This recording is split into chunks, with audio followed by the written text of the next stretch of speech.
24-24 घंटे गुजर जाते हैं।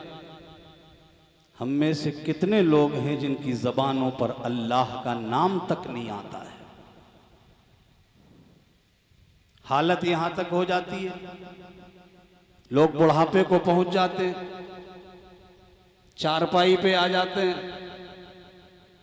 और बुढ़ापे में कमर दर्द, घुटना दर्द, यहां दर्द और वहां दर्द, तकलीफों का भंडार बन जाता है इंसान का जिस्म।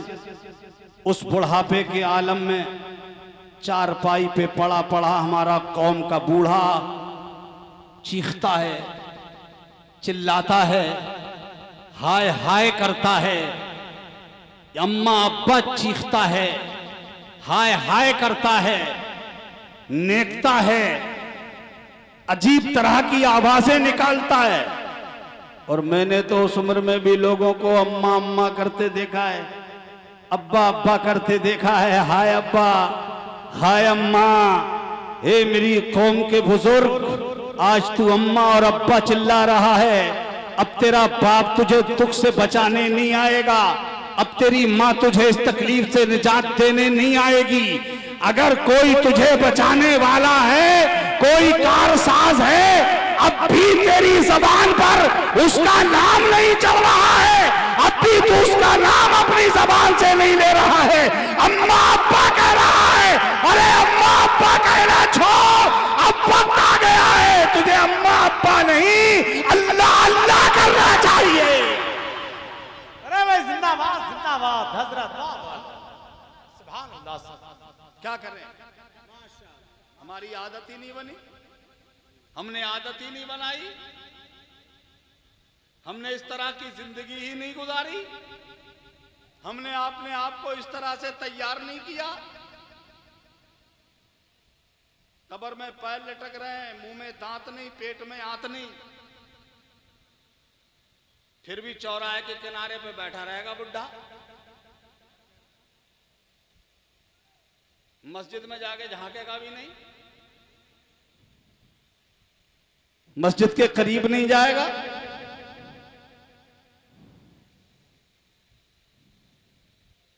ये हाल है मेरी कौम के बूढ़ों का। हे मेरी कौम के बुजुर्गों, इन अपने बच्चों के लिए क्या छोड़ के जा रहे हो तुम?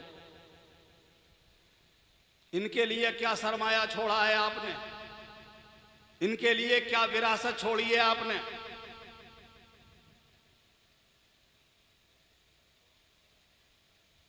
आपके बाद ये कैसे जिंदगी गुजारेंगे? कोई तरीका छोड़ा है आपने?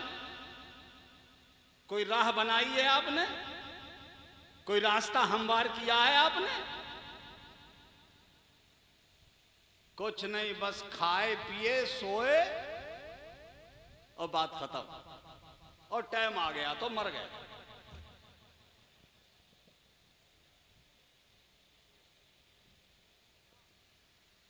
बच्चे ले जाके कब्रिस्तान में गाड़ी आएंगे, है ना?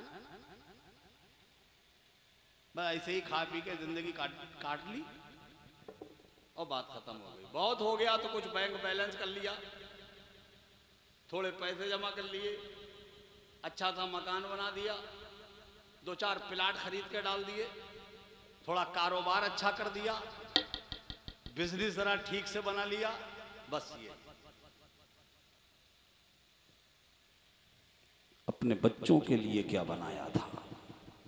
दौलत, सरमाया, माल, धन दौलत।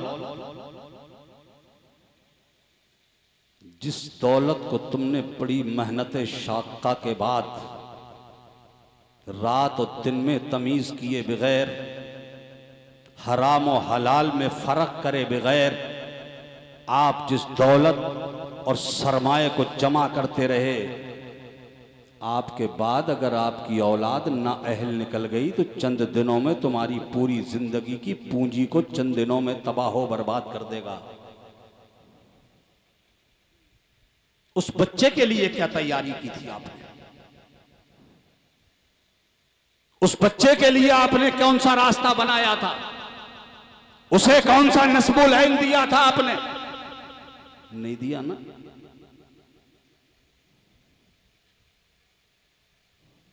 यही वजह है जो आज बच्चा हमारा, बेटा हमारा, लाल हमारा, गांव हमारा, मोहल्ला हमारा, बस्ती हमारी, चौराहा भी हमारा, हमारा ही बेटा सर पे गुंडों जैसे बाल, फटी हुई पैंट, चौराहे पे खड़ा हुआ गुंडागर्दी कर रहा है।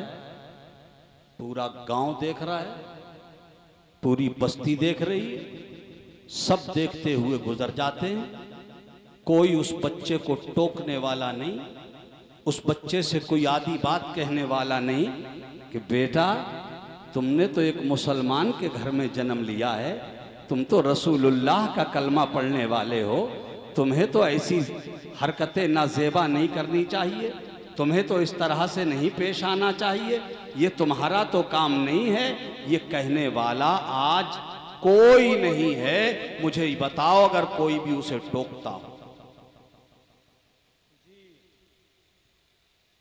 ये तो चौराहे की बात हो गई। आप घर में देख लें, यही बेटा आपका, घर में भी कोई अंगुष्ठ नुमाई करने को तैयार नहीं है। जैसा मन करता है हमारे बच्चे वैसा लिबास पहन लेते हैं, जैसी तबीयत करती है वैसे बाल कटवा के आ जाते हैं। मुझे इस बात का अफसोस नहीं है कि मेरा नौजवान दुनिया की गहमा गहमी में और दुनिया के राव रंग में उलझ करके उसने अपने बालों की कटिंग गलत करा ली। मानता हूं मैं, मेरा बच्चा आ गया होगा मूवी के बहकावे में, देखा देखी में आ गया होगा। अफसोस तो इस बात का है कि उस बच्चे को घर में आने के बाद टोकने वाला कोई नहीं, उस बच्चे को समझाने वाला कोई नहीं। न बाप अपने बच्चे को समझाने को तैयार है, न माँ अपने बच्चे को बताने को तैयार है। माँ बाप बिल्कुल खामोश तमाशाई। ये बताओ हमारे समाज की सच्चाई है या नहीं है? यही हालात है। कुछ तो हाँ हूं करो।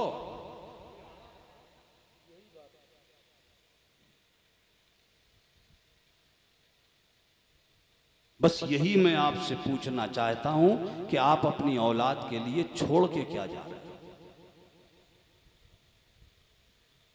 विरासत में क्या दे के जा रहे हैं आप? उनके लिए कोई लाहे अमल तैयार किया है आपने? उन्हें कोई रास्ता दिखाया है आपने? कभी कभार अपने बच्चों को लेके घर में बैठते हो, 24 घंटे भागते हो, 10-20 मिनट कभी घर में बैठकर अपने बच्चों के बीच में कभी उनसे अपने दिल की भी बात करते हो, अपने मन की बात करते हो अपने बच्चों के पास बैठकर? कभी अपने बच्चों के पास बैठ करके उनसे पूछते हो, मेरे लाल, मेरे बेटे, मेरे लखते जिगर, मेरे नूरे नजर, मैं तुम्हारे लिए दुनिया में भागा फिर रहा हूं, मेरे बच्चों तुम्हें कैसे जिंदगी जीना है, तुम्हें किस तरह से आने वाली जिंदगी गुजारना है, मेरे लाडले बेटो, कभी सिखाया है अपने बच्चों को बैठकर? कभी बताने की कोशिश की है कि बेटा तुम उस पैगंबर का कलमा पढ़ने वाले हो, उस रसूल का कलमा पढ़ने वाले हो, उस रसूल पाक सल्लल्लाहु ताला अलैहि वसल्लम की मुबारक उम्मत में हो, जिसकी उम्मत को खैरे उम्मत का खिताब दिया गया, बेहतरीन उम्मत का लक़ब अगर किसी उम्मत को दिया गया तो तुम्हारे पैगंबर की उम्मत को दिया गया। तुम उस रसूल का कलमा पढ़ने वाले हो जिनकी हयात तैयबा, सीरत तैयबा का आलम यह था कि जब तुम्हारे मुस्तफा जमीन पे चलने फिरने के काबिल हो गए, मक्का मुअज़्ज़मा की गलियों से गुजरते हैं मेरे मुस्तफा, मेरे आका अगर किसी से गुफ्तगू करते हैं तो मेरे नबी के दुश्मन भी अपने बच्चों को घर में बिठाकर ये कहते हुए नजर आते थे कि बेटा तुम जमीन पे ऐसे चला करो जैसे अब्दुल्ला के बेटे मोहम्मद चला करते हैं, बच्चों तुम ऐसे गुफ्तगू किया करो जैसे आमना का लाल मोहम्मद बोलता। सुभान अल्लाह, सुभान अल्लाह। सिखाया है, बताया है कभी नहीं। हमें कोई मतलब नहीं इस बात से, हम कतई नहीं सिखाते ये सब चीजें।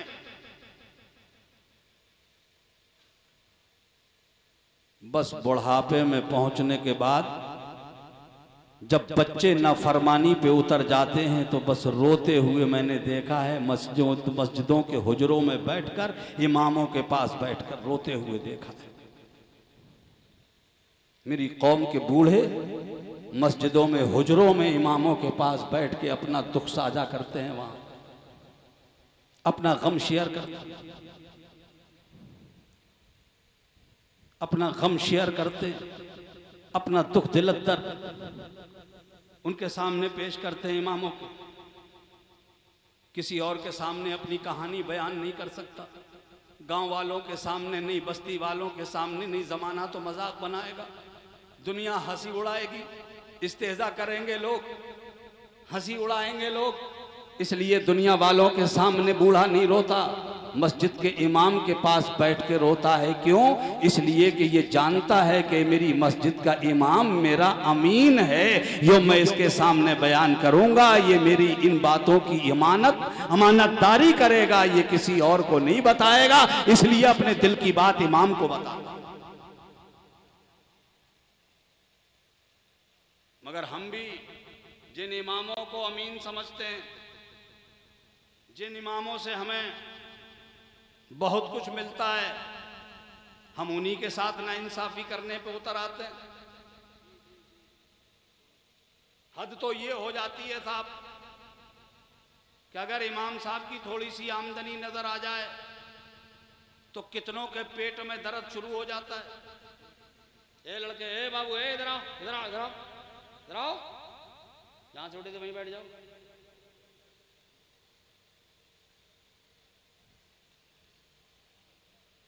होता है ना?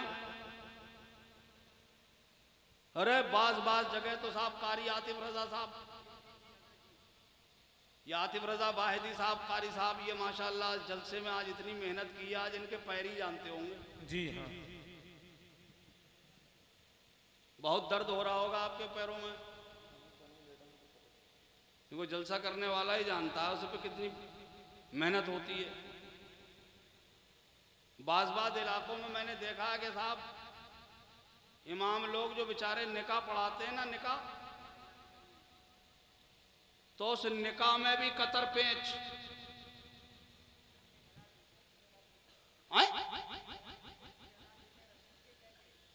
अच्छा, तो निकाह के पैसे लेते हैं 4000।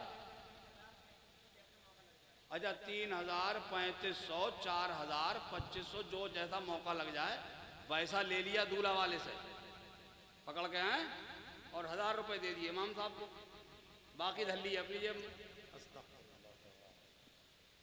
मस्जिद के हैं, यही कह के तो रख लेते हैं ना, मस्जिद के हैं। अल्लाह के यहाँ हिसाब नहीं देना है, मरना नहीं है, कब्र में नहीं आना है, दूसरे का हक मार करके। अरे भाई, जो शख्स जो काम करता है उसका मुआवजा उसी का हक होता है ना। वो निकाह मस्जिद पढ़ाती है कि इमाम पढ़ाता है? मुझे बताओ यार। अरे निकाह कौन पढ़ाता है? मस्जिद पढ़ाती है कि इमाम पढ़ाता है? तो जब इमाम पढ़ाता है तो निकाह पढ़ाने का काम इमाम ने किया या मस्जिद ने किया? तो जो काम करेगा उसको मुआवजा मिलेगा या किसी और को मिलेगा? आप कोई काम जानते हैं, मिसाल के तौर पे आप मिस्त्री हैं, आप मकान बनाना जानते हैं, आपको मकान बनाने के लिए बुलाया गया, मकान आपने बनाया, मेहनत आपने की, सारे कामकाज आपने किए, और उसमें से काट के ले गए कारी नादिर रजा, बर्दाश्त करोगे? बोलो बोलो यार, करोगे बर्दाश्त? क्या दलील दोगे आप कि ये मेरा हक है इनका नहीं? क्योंकि मेहनत मैंने की, काम मैंने किया, इन्होंने काम नहीं किया। निकाह पढ़ाता है इमाम, काम करता है इमाम, मुआवजा जो मिलेगा उसका हकदार होगा इमाम। मस्जिद निकाह पढ़ाने नहीं जाती, तो जब मस्जिद निकाह पढ़ाने नहीं जाती तो मस्जिद का हक नहीं है। अब जो इमाम का हक काट कर मस्जिद को देगा तो वो इमाम का हक मारेगा। और याद रखिएगा कि इमाम के हक काट कर मस्जिदों में जमा करने वाले कान खोल के सुन लें, ये हुकूकुल इबाद में आता है, ये हुकूकुल इबाद में आता है। अल्लामा रियाज साहब बैठे, मिसबाही साहब हैं, फिक्र में कुछ तो महारत होगी, चूंकि मिसबाही साहब है, मेरे सब ये उलमा सब बेचारे पढ़ते लिखते रहते हैं। हजरत अल्लाह मौलाना गुलाम नबी साहब किबला, बड़ी सादा जिंदगी है माशाअल्लाह, बामल जिंदगी मालूम होती है। ये लोग जानते हैं, एक होता है हक़ुल्लाह, एक होता है हक़ुल अब्द, एक अल्लाह का हक, एक बंदे का हक। अल्लाह के हुकूक रोजा, नमाज, हज, ज़कात की अदायगी, ये सब हुकूकुल्लाह हैं। अगर इनमें माज़अल्लाह हमसे अगर थोड़ी बहुत ऊंच नीच हो जाए तो अल्लाह गफूरुर रहीम है, रहमानुर रहीम है, उसकी रहमत पे से हमें उम्मीद है कि अल्लाह माफ फरमा दे, अल्लाह अपने करम से हमें बख्श दे। एक होता है हकूकुल इबाद, यानी बंदों का हक, बंदों का हक। हदीसे पाक में मेरे आका फरमाते, अल्लाह उस वक्त तक माफ नहीं करता जब तक हक वाला बंदा अपना हक खुद माफ न कर दे। इमामों का जिंदगी भर पेट काट काट। अच्छा फिर हाल क्या है? मस्जिद कितनी रईस हो, मस्जिद कितनी मालदार हो, मस्जिद की कितनी मोटी आमदनी हो, मगर इमाम की तनख्वाह वही है। मस्जिद की आमदनी महीने में है 1 लाख और इमाम को दे रहे हैं 5,000।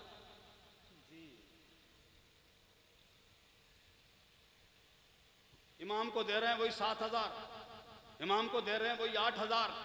मस्जिद की आमदनी 1 लाख, इमाम को 7,000, 8,000, बाकी पैसा कहां जाता है?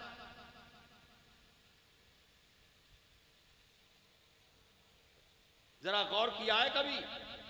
ध्यान दिया है कभी? मस्जिद में जो आमदनी के जरिए बनाए जाते हैं वो इसलिए बनाए जाते हैं ताकि मस्जिद की जरूरतें पूरी होती रहें, और मस्जिद की सबसे बड़ी जरूरत है इमाम। तो जैसी जिस मस्जिद की आमदनी हो उस मस्जिद के इमाम की तनख्वाह भी वैसी ही होना चाहिए। नहीं होना चाहिए जैसी आमदनी वैसी ही तनख्वाह होनी चाहिए। आज तुम कह रहे हो कि हमारे बच्चे कॉलेज की तरफ जा रहे हैं, हमारे बच्चे कॉन्वेंट की तरफ जा रहे हैं, इंग्लिश मीडियम की तरफ जा रहे हैं, सीबीएसई बोर्ड की तरफ जा रहे हैं। आज मेरे बच्चे मदरसे की तरफ नहीं जाते, कुरान की तरफ नहीं जाते, हदीस की तरफ नहीं जाते।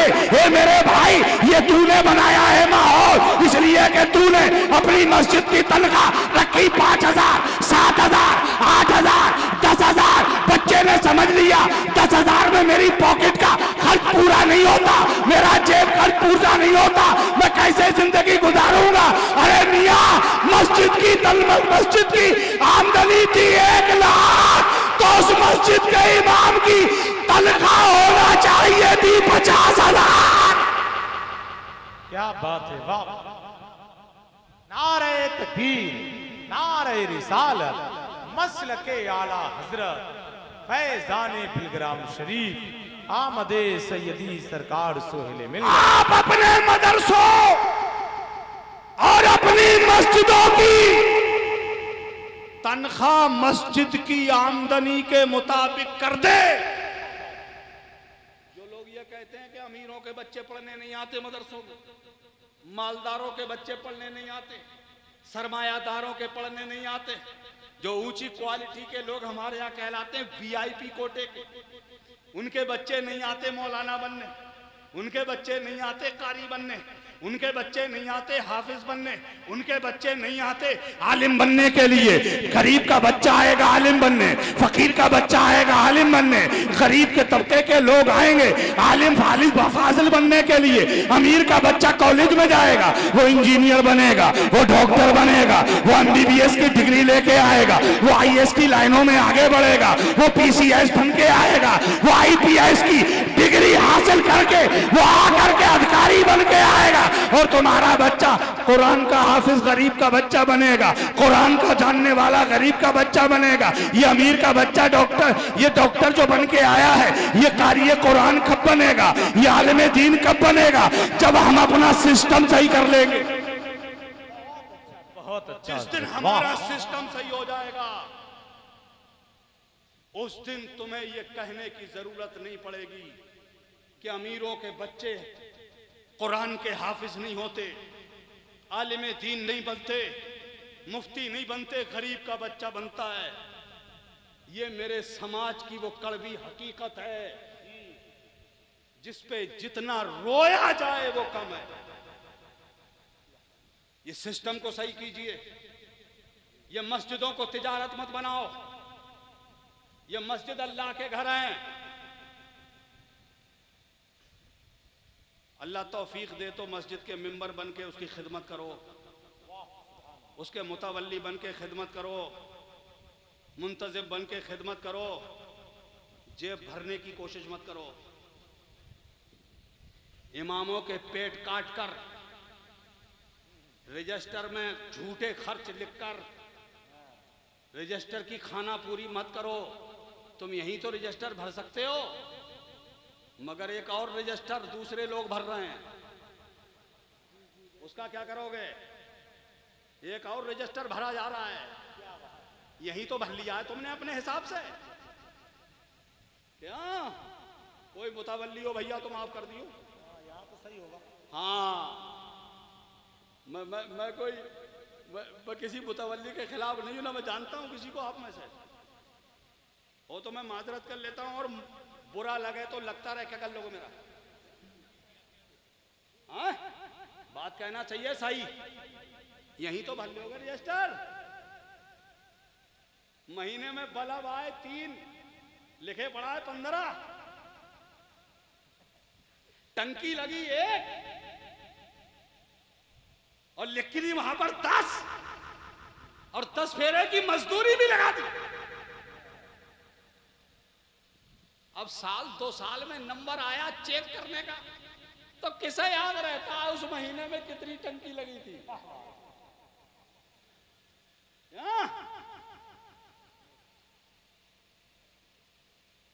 ये रजिस्टर तुम अपने हिसाब से यहां भर सकते हो, मगर मेरा और तुम्हारा एक रजिस्टर ऐसा भरा जा रहा है कि तुम्हें याद रहे न रहे, मुझे याद रहे न रहे, मगर उनका कलम मुसलसल जारी है, वो लिखते जा रहे हैं। एक का नाम है किरामान और दूसरे का नाम है कातिबीन।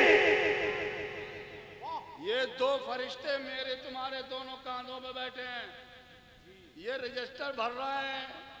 तुमने जो झूठा रजिस्टर भरा है वो बिल्कुल सही वाला भर रहा है। इसलिए मेरे भाइयों, सिस्टम को सही करो, और जब तुम्हारा सिस्टम सही हो जाएगा, चूंकि आर्थिक तौर पर मुआशी एतबार से जब हमारे बच्चों को ये महसूस होगा कि जब हम आलिम बन के आएंगे, हम कारी बन के आएंगे, हाफिज़ कुरान बन के आएंगे, जैसे आज हमारा बच्चा अगर इंजीनियर बन के आता है, मैं ये नहीं कहता हूँ कि दुनिया की तालीम ना दो बच्चों को, जहाँ दीन की तालीम ज़रूरी है वहीं दुनिया की तालीम भी ज़रूरी है। जहाँ हाफिज़ होना ज़रूरी है, आलिम होना ज़रूरी है, मुफ्ती होना जरूरी है, कारी होना जरूरी है, वहीं इंजीनियर होना भी जरूरी है, वहीं पर हमारे बच्चों को क्वालिफाइड होना जरूरी है, दुनिया की तालीम से आरास्ता होना भी जरूरी है। मेरे नबी ने दुनिया की तालीम पे पाबंदी नहीं लगाई, बल्कि मेरे आका करीम सल्लल्लाहु ताला अलैहि वसल्लम ने फरमाया कि तुम इब्रानी सीखो, तुम सुरयानी सीखो, तुम दुनिया की सारी जबानें सीखो, ताकि तुम दुनिया के फितनों से महफूज रह सको। बेशक। और आका करीम सल्लल्लाहु ताला अलैहि वसल्लम ने इल्म सीखने का हुक्म दिया। वो दुनिया का भी इल्म है और दीन का भी इल्म है। हाँ, दुनिया के इल्म को सीख कर हम दीन का भी फायदा कर सकते हैं। अगर हमारे बच्चे का जज्बा बहाल है, अगर हमारे बच्चे के सीने में कूट कूट के दीन भर दिया गया है, अगर हमारे बच्चे का दिल मोमिन बना दिया गया है, जिस घर में दीनदाराना माहौल होता है उस घर के बच्चों का दिल दीनदार बनता है। उसके माहौल में वो जो बच्चा जिस माहौल में परवान चढ़ता है उसका असर बच्चे की जिंदगी पे पड़ता है। अगर बाप नमाजी था, माँ नमाजी थी, भाई नमाजी था, बहन नमाजी थी, वो अपने बाप को नमाज पढ़ता देखता रहा, माँ को नमाज पढ़ता देखता रहा, भाई को नमाज पढ़ता देखता रहा, दादा को नमाज पढ़ते देखता रहा, दादी को नमाज पढ़ते देखता रहा, चाचा को नमाज पढ़ते देखता रहा, चच्ची को नमाज पढ़ते देखता रहा, फुफ्फो को नमाज पढ़ते देखता रहा। जिसके घर में सबके सब नमाज पढ़ेंगे उस घर का कोई बच्चा बेनमाजी हो नहीं सकता। बेशक वो नमाजी बनेगा कि नहीं बनेगा? बेशक वो बनेगा ना नमाजी। जैसा माहौल में अपने बच्चे को परवान चढ़ाओगे उस बच्चे ए मौलाना हजरत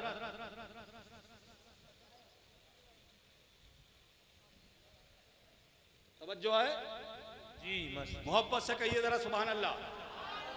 मेरी बात समझ आ रही है? आ रही है तो इसको अपने साथ रखना। और ये जो आदत जो हमारी बनी हुई है ना, जलसे में आए, हाजी साहब ने जलसा करवाया है, चलो चल रहे हैं, नहीं जाएंगे तो हाजी साहब कहेंगे देखो यार वो नहीं आया, मैंने इतना अच्छा जलसा करवाया था, चलो हाजी जी को मुंह दिखाया है। तो कितने तो मुंह दिखलाने के लिए आते हैं, हाजी जी से मुंह देख ले हाजी जी, हाँ वो भी आए थे, वो भी आए थे, उस मोहल्ले के भी आए थे, ताकि हाजी जी के दिमाग के रजिस्टर में हमारी हाजिरी एंट्री हो जाए, है ना। आए, थोड़ी देर बैठे, कुछ सुना सुनाया और कपड़े झाड़े, जैसे आए थे वैसे ही वापस। कुछ अपने पास रखने की कोशिश करो, अपने साथ रखने की कोशिश करो, अपनी जिंदगी में उन चीजों को उतारने की कोशिश करो, अपने बच्चों के लिए लाहे अमल तैयार करो, अपने बच्चों पे गौर दो, अपने बच्चों पे ध्यान दो। ये बहुत हो गया मियाँ। अब वो ज़माना जाता रहा जिस ज़माने में लाठी से काम लेते थे, तीरों से काम लेते थे, तलवारों से काम लेते थे। अब तलवारों का ज़माना नहीं है, अब तीरों का ज़माना नहीं है, अब लाठियों का दौर नहीं है मियाँ। अब एजुकेशन का दौर है, अब तालीम का दौर है, अब शिक्षा का दौर है, अब एजुकेशन का दौर है, आला तालीम का दौर है। अपने बच्चों को पढ़ाओ लिखाओ, उच्च शिक्षा दो, हाई एजुकेशन से अपने बच्चों को आरास्ता करो, दुनिया की लाइनों में आगे बढ़ाओ। इससे पहले कि आपका बच्चा डॉक्टर बने, इससे पहले कि आपका बच्चा इंजीनियर बने, इससे पहले कि आपका बच्चा MBBS की डिग्री हासिल करके आए, इससे पहले कि आपका बच्चा IPS का कारी बनकर आए, इससे पहले कि आपका बच्चा वैज्ञानिक बने, इससे पहले कि आपका बच्चा साइंटिस्ट बने, उससे पहले अपने बच्चे की बुनियाद इतनी मजबूत कर दो। कितनी मजबूत करो? इतनी मजबूत करो अपने बच्चे की दीनी बुनियाद कि तुम्हारा बच्चा डॉक्टरी की जब डिग्री हासिल करने जाए, यानी MBBS बनने जाए, उसके बाद MS बने, उसके बाद MD करे, उसके बाद DM करे, और जब ये सारी डिग्रियां हासिल कर ले और तुम्हारा बच्चा जब घर आ जाए, तुम पढ़ जाओ हो बीमार तो तुम्हारा बच्चा तुम्हारा इलाज करना शुरू कर दे। टेबलेट की जरूरत हो तो तुम्हें देता रहे, सलाइन की जरूरत हो तो मैं लगाता रहे, इंजेक्शन की जरूरत हो तो मैं लगाता रहे, सिरप की जरूरत हो तो मैं देता रहे। तुम्हारे बच्चा पूरी जिंदगी तुम्हारा मुआलिज बना रहे, तुम्हारा डॉक्टर बना रहे, तुम्हारा इलाज करता रहे। मगर जब वो वक्त आ जाए, जब वो घड़ी आ जाए, जब वो टाइम आ जाए जहां कोई टेबलेट काम नहीं करती, जहां कोई सिरप काम नहीं करता, जहां कोई सलाइन काम नहीं करती, जहां कोई इंजेक्शन काम नहीं करता, तुम्हारा तबीयत खराब हो, सांसें उखड़ने लग जाए, गले में सांस अटक जाए, तुम्हारे घर्राटे चालू हो जाए,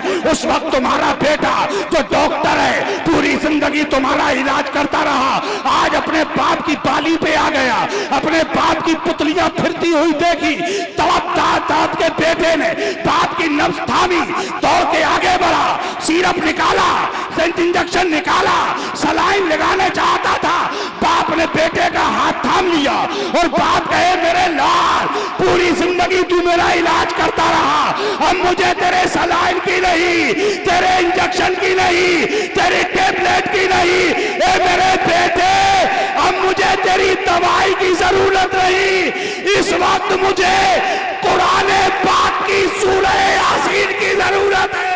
नारे तकबीर, नारे रिसालत, मसलके आला हजरत वाहिदी दूल्हा, सुभान अल्लाह सुभान। मेरे बच्चे मुझे इस वक्त कुरान की जरूरत है मेरे लाल, तो ऐसा डॉक्टर बनाओ अपने बच्चे को, ऐसा डॉक्टर बना के लाओ अपने बच्चे को कि जब तुम्हारा ये मुतालबा हो वो तुम्हारा बच्चा मस्जिद के इमाम का इंतजार न करे, मदरसे के मुदर्रिस का इंतजार न करे, किसी तालिब इल्म का इंतजार न करे, किसी हाफिज कुरान का इंतजार न करे, इधर उधर भागा भागा ना फिरे। कोई हाफिज मिल जाता मेरे बाप को कुरान पढ़ के सुना देता, उसे ये इंतजार न करना पड़े। बेटा ऐसा डॉक्टर बनाओ जब तुम्हें जरूरत पड़े तो तुम्हारा बेटा सलाइन तुम्हारे सराहने रख दे और घर में जाए, अलमारी से कुरान उठाए और बाप के सराहने बैठ के तिलावते कुरान करने लग जाए। ऐसा डॉक्टर बनाओ अपने बच्चों को, इस तरह का पढ़ा लिखा बनाओ अपने बच्चों को, दीन उनकी घुट्टी में डाल दो, वरना नतीजा क्या होता है, तुम यहां पढ़ाते रहे बच्चे को, हाई स्कूल कर लिया, बच्चा ज़हीन था टॉपर कर गया, इंटर कर लिया उसने, बच्चे की ज़िहानत बहुत अच्छी थी, बच्चा इंटर में भी टॉप कर गया, अब जरूरत थी इंटर के बाद वो बच्चा यूनिवर्सिटी में जाता, बड़े कॉलेज की तरफ देखता वो, जब यूनिवर्सिटी में जाए हमारा बच्चा, हम तो समझ रहे थे हमारा बच्चा इंजीनियर बनने गया है, हमारा बच्चा दुनिया की अच्छी से अच्छी डिग्री हासिल करने गया है, मगर जब पलट के आया ये बच्चा, जब तक घर पे था मिलाद भी अच्छी लगती थी इसे, सलाम भी अच्छा लगता था इसे, बड़े पीर साहब की 11वीं भी अच्छी लगती थी इसे, मगर जब ये कॉलेज से वापस आया अपने बाप से बोला अब्बा ये जुमेरात को फातिहा क्या चीज है, ये मीलाद क्या होता है, ये गौस पाक की बिरयानी क्या होती है।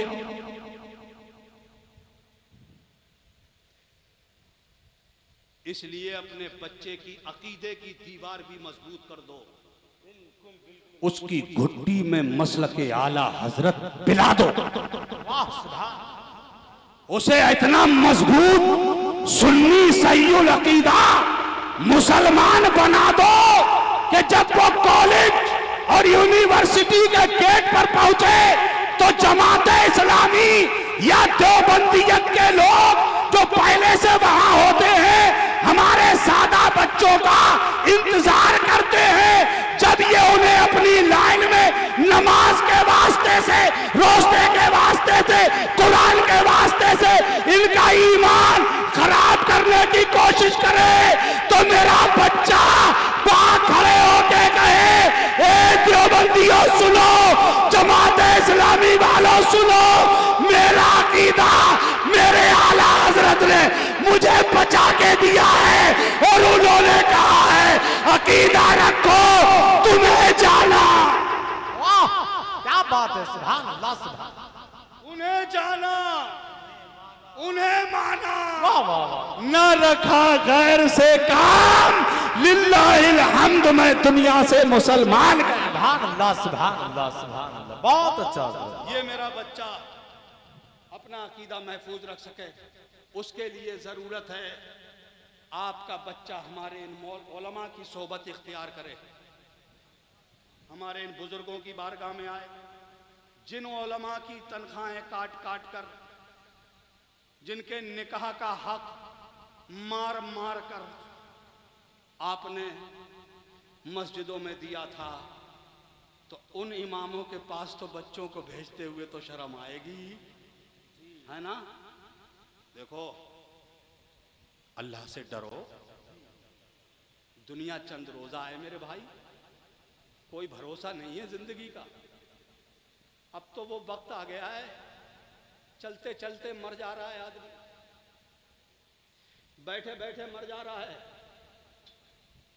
अभी हमारे यहाँ मेरे गांव में कारी साहब 26 साल या 28 साल का कड़ियल जवान, 2 छोटे छोटे बच्चे हैं उसके, सुबह को उठा बिल्कुल तंदुरुस्त, कोई बीमारी नहीं, इंतहाई हट्टा कट्टा जवान, दांत मांज रहा था, बस गिरा और मर गया।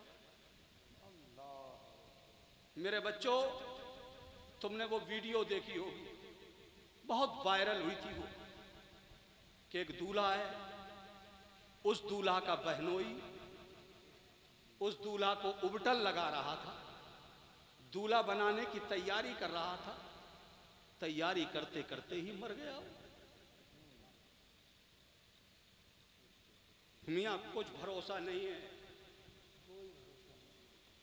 अरे मैं यहाँ तकरीर कर रहा हूं, मैं घर तक पहुंच पाऊंगा कि नहीं पहुंच पाऊंगा कोई गारंटी नहीं है। अपने फजल से वो हिफाजत करे।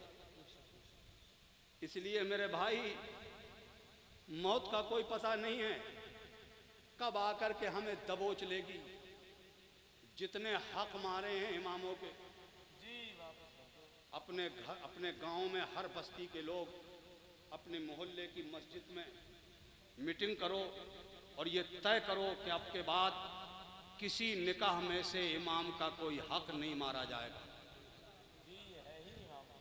ये करो मेरे भाई, वो इमाम का हक है, उसमें कतर ब्योंत न करो, उनका हक मत मारो। और जैसी आमदनी है आपकी मस्जिद की, उसी आमदनी के हिसाब से अपने इमाम की, अपने मुअज्जिन की तनख्वाहें मुकर्रर करो। जो मदरसा है तो मदरसे में जैसी आमदनी है उसी आमदनी के मुताबिक मुदर्रिस की तनख्वाह रखो। ये बहुत ज़रूरी है, चूँकि जब ये मेरे इमाम फारिगुल बाल होंगे, यार ज़रा सोचो तो सही, जिसकी तुमने 5-7 हज़ार रुपये, 8 हज़ार रुपये तनख्वाह रखी है, कभी उस गरीब के घर में झांक के देखा है तुमने? वो 2-4 बच्चों का बाप भी है, उसकी भी बीवी है, कभी नहीं आता होगा दिल में, आपके ख्याल में कभी ये बात नहीं गुजरती है कि कभी मेरे इमाम की बीवी भी इमाम से 1000 रुपये का सूट मांगती होगी? इसके बच्चे भी ख्वाहिश करते होंगे कि हमें जीन्स की पैंट मिल जाती, हम भी अच्छा लिबास पहन लेते, मगर ये मस्जिद का इमाम अपने बच्चों को 20 रुपए मीटर, 30 रुपए मीटर, 50 रुपए मीटर का कपड़ा कुर्ता पैजामा सिलवाकर बच्चों को तसल्ली देता है, मेरे लाल पैसे हो जाएंगे हम सिलवा लें।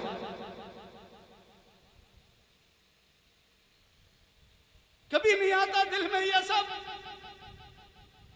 हम 50,000 कमाते, 1 लाख कमाते, तो हमारे घर की जरूरत पूरी नहीं हो पाती है, और बहाना बनाते हम इमाम साहब की कमाई में बहुत बरकत है, इमाम साहब की कमाई में बहुत बरकत है साहब, 8,000 रुपए में उनका काम चल जाता है। काम चल नहीं जाता है, वो अपनी गरीबी को अपने कलेजे में दबा के, अपने कलेजे में दबा कर वो एक एक दिन गिन गिन के गुजारता है। क्या बात, वाह। इसलिए मेरे भाइयों, ये कौम की अमानत है आपकी, ये कौम का सरमाया है। ये वो लोग हैं जो 24 घंटे तुम्हारी बस्ती में रहकर तुम्हारे बच्चों को अल्लाह का नाम लेना सिखाते हैं, यही बताते हैं तुम्हें, तुम्हारे बच्चों को यही सिखाते हैं, बच्चों तुम्हारी माँ की अजमत का ये आलम है कि तुम अपनी माँ से कभी ऊंची आवाज में बात नहीं करना, माँ के बराबर में मत बैठना, अपनी माँ के कदमों में बैठा करो, इसलिए कि अल्लाह ने तुम्हारे लिए तुम्हारी माँ के कदमों के नीचे जन्नत को रख दिया। यही इमाम लोग हैं जो तुम्हारे बच्चों को बताते हैं बेटा जमाना छूट जाए मगर बाप न छूटने पाए, दुनिया नाराज हो जाए मगर बाप को नाराज नहीं होने देना, इसलिए कि जिस दिन तुम्हारे माँ बाप तुमसे नाराज हो गए तो मुस्तफा जाने रहमत ने कहा है कि अल्लाह नाराज हो जाता है। इसलिए मेरे अजीज भाई, इन चीजों पे ध्यान दो। मैं बात कहीं से चली थी और कहां से कहां चल के घूम के आ गई। मैंने ये चंद बातें आपके सामने रख दी हैं। गर्मी की शिद्दत बहुत ज़्यादा है। हाजी साहब, हाजी जान मोहम्मद साहब यहाँ तशरीफ़ फरमाए। मैंने एक जुमला कहते कहते मैं रुक गया था जब तक सरकार सोहेल मिल्लत की आमद हो गई थी। अल्लाह ने इनका हज कबूल फरमाया, अल्लाह ने मबरूर फरमाया, मेरा रब जानता है, अल्लाह जानता है, दुआ करो अल्लाह ने कबूल कर लिया। वैसे मेरा तो दिल ये गवाही दे रहा है, अंदर से विजदानी कैफियत कुछ इस तरह की है कि अल्लाह ज़रूर इनके हज को मबरूर फरमाने वाला है। इसलिए कि उन्होंने हज में भी अपनी वालिदा की खिदमत की होगी, अपनी वालिदा का भी बहुत ख्याल रखा होगा, और वो तो बड़ा सुनहरी मौका था आपको अपने रब से जन्नत लेने का।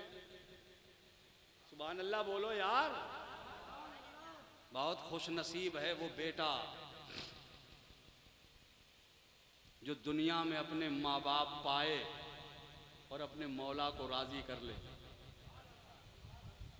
बहुत कम नसीब है वो बेटा जिसने दुनिया में माँ बाप पाए और वो अपने अल्लाह को राजी न कर सका।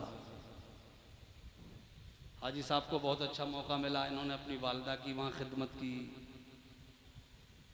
वैसे तो हमारे बुजुर्गों ने, हमारे उलमा ने एक पहचान बताई है हज की कबूलियत, एक अलामत निशानी पहचान क्या बताई उन्होंने? कहा कि हाजी की दो जिंदगी होती है। मैं भी हाजी हूँ, इसकी वजाहत कर दूं। मैं 2002 में गया था, हमारे हजरत भी हाजी साहब और भी हमारे वो उलमा। अब तो माशाल्लाह हमारे गांव में भी बड़े जज्बात हो गए हैं, लोग अपने इमामों को हज कराते हैं, पूरी बस्ती मिलकर कराती है, उम्रे करवाते हैं, है ना। हाँ, अगर आपके गांव में भी जज्बा अल्लाह दे तो आप भी अपने इमामों कराइयो हज। अच्छा, बहुत अच्छी बात है। तो फरमाया कि हाजी की दो जिंदगी होती है, एक हज करने से पहले की जिंदगी और एक हज करने के बाद की जिंदगी। उलमा फरमाते हैं दोनों जिंदगी देखो, हज से पहले वाली जिंदगी और हज के बाद वाली जिंदगी। पहले वाली जिंदगी अगर खराब थी तो हज करने के बाद की जिंदगी में अच्छाई आ गई। नहीं समझे? पहले अगर वो नमाज नहीं पढ़ता था, अब हज करने के बाद नमाजी बन गया। पहले कभी कभी झूठ बोल लेता था, अब बिल्कुल झूठ से सख्त नफरत हो गई। पहले पहले कभी कभी थोड़ा बहुत माल इधर उधर भी कर देता था, मगर हज करने के बाद बिल्कुल पूरा तोलने लगा। यानी पहले नेक नहीं था, अब नेक बन गया। तो उलमा फरमाते हैं उसका हज कबूल हो गया।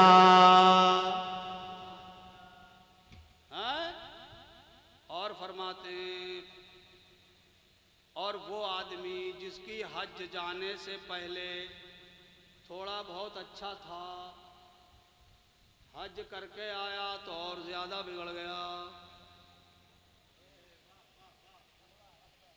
हज करके आया तो वो इमाम को ही निकालने पे लग गया। कई हाजी इमामों को बहुत परेशान करते हैं। हाँ, अरे सराहना दाब तो बैठा है इमाम का सराहना। अरे यार, हज की अपनी एक फजीलत है, ठीक है, तुम एक हज करके आए, फरीदा अदा तुम पे कर्ज था अल्लाह का, वो अदा करके आए हो, तो कोई तुम आलिम थोड़ी हो गए, अल्लामा थोड़ी बन गए, बहुत बड़े मुफ्ती थोड़ी बन गए जो राव इमाम। अब तो वो इमाम से बड़ी टोपी और इमाम से लंबा जुब्बा और इमाम से लंबा चौड़ा रुमाल, साहब मत पूछा, वो मिलाद शरीफ में भी मिंबर पर बैठेगा। जी है ना?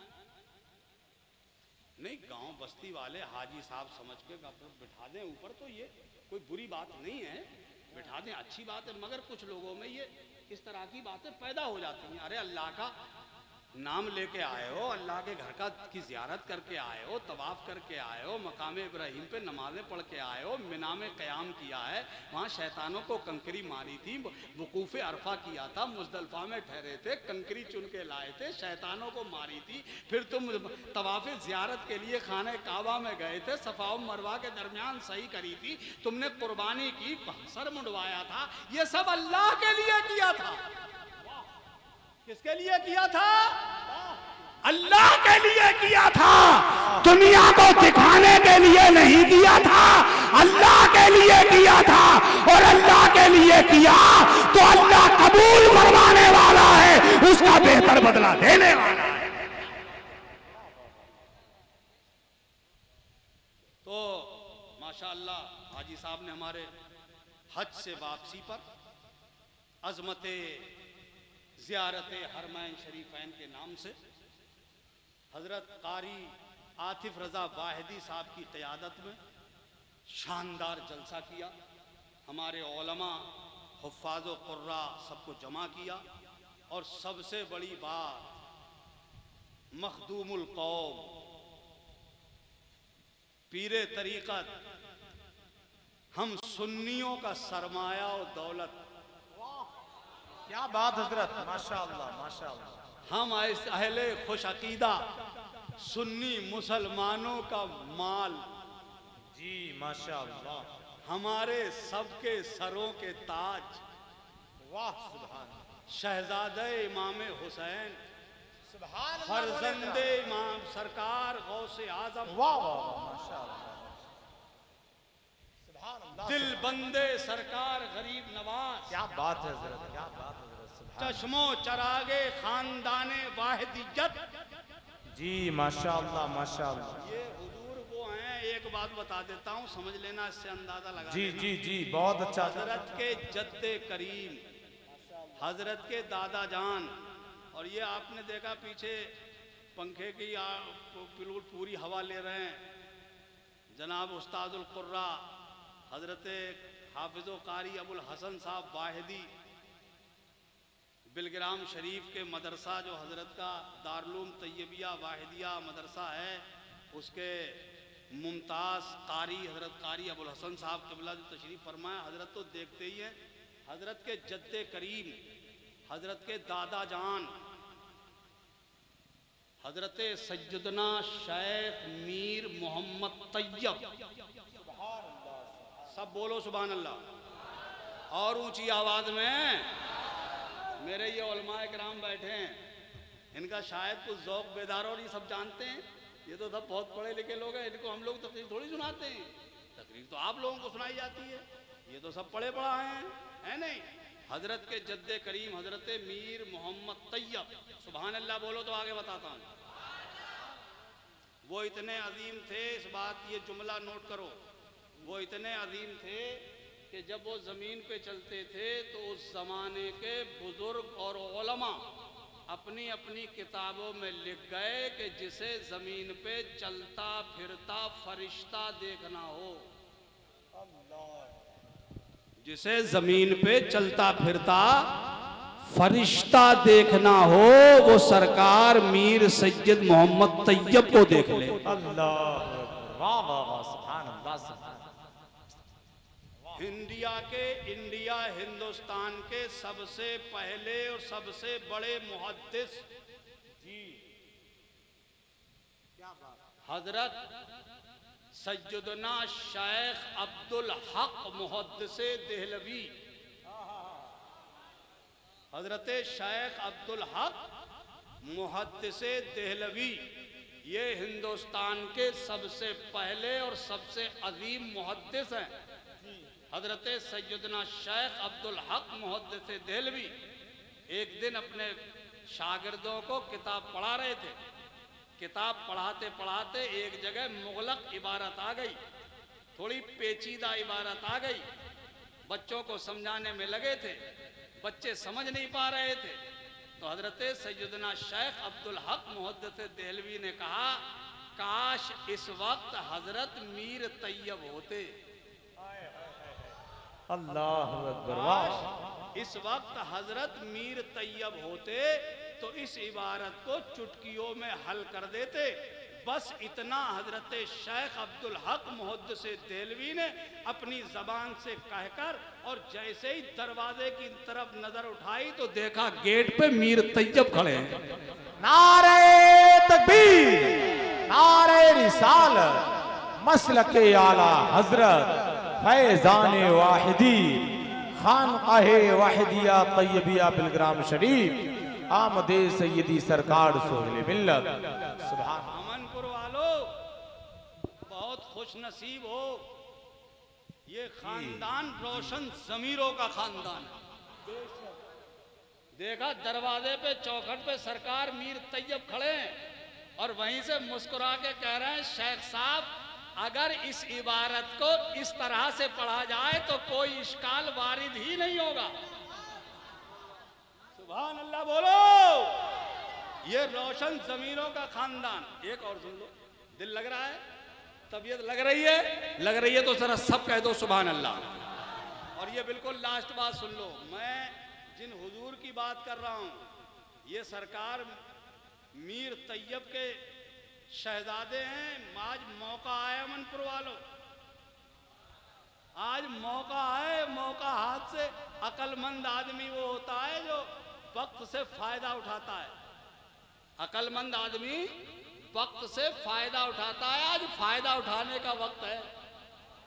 दामन पकड़ के मचल जाना, दामन थाम लेना। हजरत के जद्दे करीम मीर अब्दुल वाहिद बिलगिरामी के शहजादे हजरत सरकार सैयदना मीर सैयद मोहम्मद तैयब रदी अल्लाह ताला अन्हु का ज़माने पाक आस्ताना बिलग्राम तशरीफ फरमाए। हाजतमंद आते थे, आज भी लाखों आते हैं, आज भी हजारों आते हैं, बसें आती हैं, फैज पाके जाते हैं, आज भी भीड़ लगती है। अरे अपनी आंखों से चलते फिरते अगर वहाँ सरकार मीर अब्दुल वाहिद बिलगिरामी की करामत, मीर तैयब की अजमत देखना हो तो सोहेल मिल्लत के पास देख लेना। बड़े से बड़ा जिन्न जब इहाते के करीब में से आने की बात आती है तो इहाते में दाखिल होने से पहले ही फुर हो जाता है। वाह, सुभान अल्लाह, सुभान। जब सरकार सोहेल मिल्लत की उंगली चलती है, मैंने अपनी आंखों से देखा है।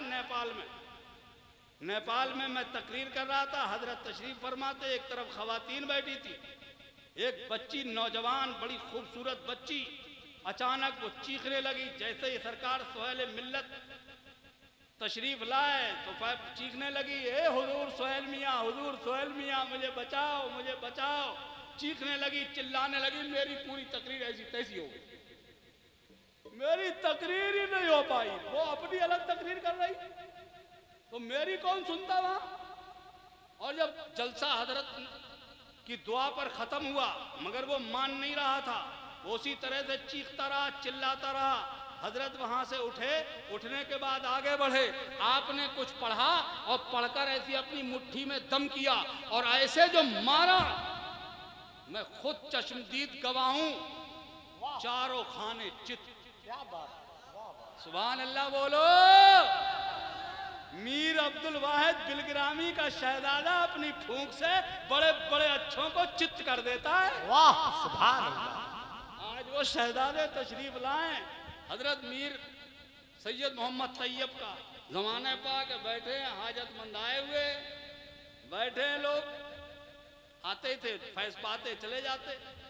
एक बिलग्राम शरीफ में एक साहब और रहते थे, उनका नाम था सैयद जियाउद्दीन साहब। एक दिन वो अपने घर से चले और ये दिल में सोच के चले कि मैं मीर तैयब के पास जा रहा हूं, अगर उन्होंने आज मुझे अपने हाथ से पान का बीड़ा दिया तो मैं समझूंगा कि वो अल्लाह के वली हैं। अगर उन्होंने अपने हाथ से उठा के मुझे पान खिलाया तो मैं समझूंगा कि वो अल्लाह के वली हैं, वरना नहीं। ये सोच के चले, किसी से कही भी नहीं, दिमाग में थी ये बात। आए, बैठ गए, वो बैठे और भी बहुत सारे लोग बैठे थे। हजरत के खादिम थे, हजरत उन्हें प्यार से बल्लू मियाँ कहते थे।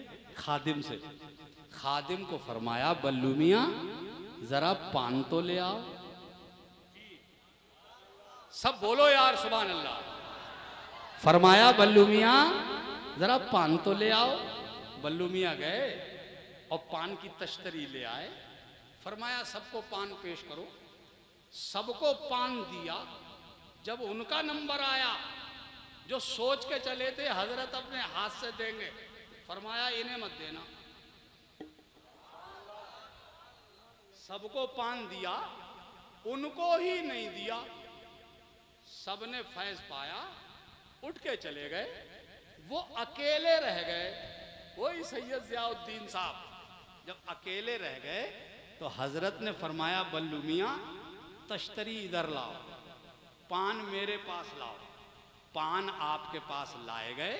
आपने अपने हाथों से पान उठाया और सैयद जियाउद्दीन साहब को देते हुए पान फरमाया, मियाँ लो पान खा लो, अल्लाह वालों के बारे में ऐसा सोचना नहीं चाहिए। हाय हाय हाय हाय, अल्लाह अल्लाह, क्या बात है। बोलो नारे तकबीर, नारे रिसालत, मसलके आला हजरत फैजाने बिलग्राम शरीफ वाहिदी दूला। सुभान अल्लाह सुभान। ये रोशन ज़मीरों की खानका है और ये रोशन ज़मीर शहजादे हैं। मुझे वो वक्त याद है, हजरत के सगे दादा शेखुल मशाइख कुतुबे ज़माना हजरत सैयदना शेख सुथरे मियाँ साहब रहमतुल्लाह ताला अलैह।